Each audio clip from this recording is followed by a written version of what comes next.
आज का सेशन भी भारतीय बाज़ारों के लिए काफ़ी नेगेटिव ही आपको देखने को मिलेगा। वैसे आप देखोगे तो भारतीय बाज़ार थोड़ी बहुत पॉजिटिव में हैं, लेकिन ओवरऑल सेशन को देखोगे तो बहुत नेगेटिव देखने को मिलेगा। इसके पीछे रीज़न ये है कि बाज़ार 24,150 से नीचे जाता हुआ दिखाई दिया। बाज़ार गया 150 पॉइंट डाउन, यानी कि 24,000 के लेवलों तक जाता हुआ दिखाई दिया। वहाँ से जो रिवर्सल देखने को मिला, फिर से रिटेल निवेशकों को एक बार ट्रैप किया, क्योंकि जो रिवर्सल था वो करीब 300 से 350 पॉइंट का रिवर्सल था। मतलब बाजार ऊपर की तरफ गया 335, यानी कि लगभग 335 पॉइंट के नीचे से रिवर्सल देखने को मिला और फिर से ऊपरी स्तरों पर रिटेल निवेशक फंसता हुआ दिखाई दिया। उनको लग रहा था कि बाजार में फिर से रिवर्सल के संकेत आ गए हैं, लेकिन बाजार ने फिर से धोखा दिया और बाजार फिर से जहां पे कल की क्लोजिंग यानी कि शुक्रवार की क्लोजिंग थी, वहीं पे बाजार फिर से आता हुआ दिखाई दिया है। तो ऊपरी स्तरों से काफ़ी ज़बरदस्त गिरावट का मूड माहौल बाजार में फिर से देखने को मिल रहा है। तो इस प्रकार के संकेत होना, यानी कि तगड़ी वॉलेटिलिटी भारतीय बाज़ारों में देखने को मिल रही है। जहां पे इससे बाजार की शुरुआत हुई थी, शुक्रवार को एंड हुआ था, वहीं पे बाजार फिर से आते हुए दिखाई दिए हैं। लेकिन सुबह सुबह जिस प्रकार से भारतीय बाज़ारों ने 24,000 का सपोर्ट लिया था, लग रहा था कि भारतीय बाज़ारों में रिवर्सल आ सकता है, लेकिन फिर से वो जो रिवर्सल की रैली थी वो फेल होती हुई दिखाई दी और जो तेज़ी का मूड माहौल था फिर से ख़त्म होता हुआ दिखाई दिया। इससे संकेत तो साफ है कि अभी तक बाज़ारों में पुश करने की शक्ति नहीं है। बाज़ार में तेज़ी कब आएगी, मैं लगातार आपको ये कह रहा हूँ कि बाज़ार तेज़ होगा 24,500 के ऊपर। 24,500 के ऊपर बाज़ार तब जाएगा जब बाज़ार में ज़बरदस्त तरीके से कोई ना कोई इवेंट होगा, या गैप अप के तरीके से, या कोई बड़ी रैली देखने को मिलेगी। आज भी सुबह सुबह संकेत ऐसे लग रहे थे कि बाज़ार 24,500 तक जा सकता है, लेकिन फिर से वो रैली फेल हुई और बाज़ार फिर से निचले स्तरों तक आते हुए दिखाई दिया। इसके पीछे का सबसे बड़ा रीज़न तो आपको पता ही है कि क्वार्टर 2 के आंकड़े किस प्रकार से आए थे। उनकी वजह से भारतीय बाज़ारों का सारा मूड माहौल देखने को ख़राब ही मिला है। निफ्टी 50 ज़्यादा कुछ देखने को नहीं मिला, लेकिन बैंक निफ्टी की तरफ से HDFC बैंक, ICICI बैंक में काफ़ी ज़बरदस्त और अच्छी तेज़ी देखने को मिल रही थी।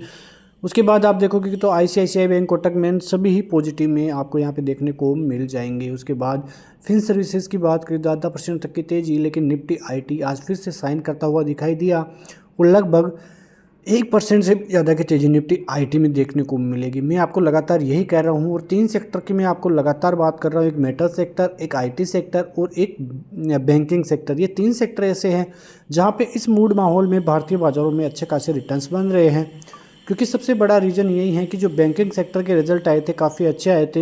एक दो बैंकों को छोड़कर, जिनमें इंडसइंड और कोटक महिंद्रा बैंक, जहां पर भी रिजर्व बैंक की कुछ ना कुछ गाइडलाइंस थी, इस वजह से थोड़े से नेगेटिव रिजल्ट थे। उसके अलावा आप रिजल्ट को देखोगे तो सभी जो बैंकिंग सेक्टर थे उसके रिजल्ट शानदार आते हुए दिखाई दिए थे।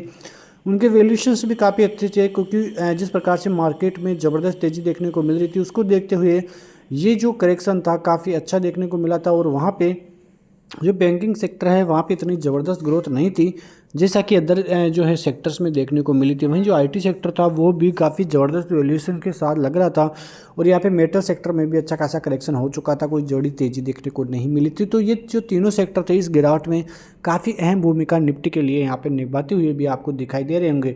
उसके अलावा निफ्टी 50 और निफ्टी मिड कैप 50 को देखोगे तो वहाँ पर ज़बरदस्त गिरावट का मूड माहौल जारी है। करीब 1% तक की गिरावट वहाँ पे देखने को मिली थी, वहाँ से थोड़ी बहुत रिवर्सल देखने को मिला, लेकिन जो संकेत है वो काफ़ी नेगेटिव जो है मिड कैप स्टॉकों की तरफ से भी आपको देखने को मिल जाएगी। तो डेटा भारतीय बाजारों के लिए काफ़ी नेगेटिव ही बोलता हुआ दिखाई दे रहा है। अब लोग कहेंगे कि अभी तक रिवर्सल आएगा, रिवर्सल आएगा, तो रिवर्सल हम बात यही कर रहे हैं कि जो रिवर्सल आएगा वो 24,500 के ऊपर आएगा, क्योंकि वहाँ पे ज़बरदस्त कॉल राइटिंग है और 200 और 300 पे ज़बरदस्त कॉल राइटिंग की वजह से ही फिर से बाज़ारों को नीचे धकेला जा रहा है, क्योंकि वो कॉल राइटर्स बाज़ार को ऊपर जाने ही नहीं दे रहे हैं।